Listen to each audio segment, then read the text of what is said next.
28 Mart 2025-ci il Eyvazxanbəyli məzarlığı. Əziz komandirimiz, Ağdam polis alayının bölük komandiri Quliyev Arif Kamaloğlu'nun məzarı.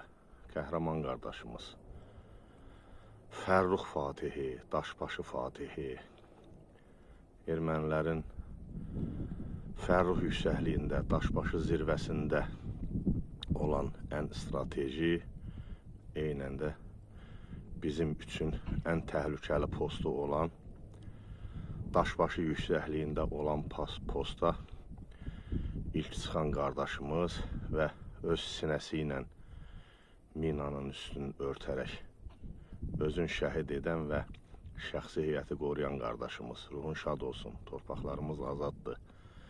Uğrunda canını fəda etdiyin Daşbaşı yüksəkliyi də azaddır. Bizim bayrağımız dalğalanır orada. Sənin məzarında olan bayrağımız orada da dalğalanır. Ruhun şad olsun qardaşım, əziz komandir, unudulmaz dost, qardaş. Məqamın ucu olsun, ay Arif. Sənin kimi qardaşları heç bir vaxt unutmayacağıq biz.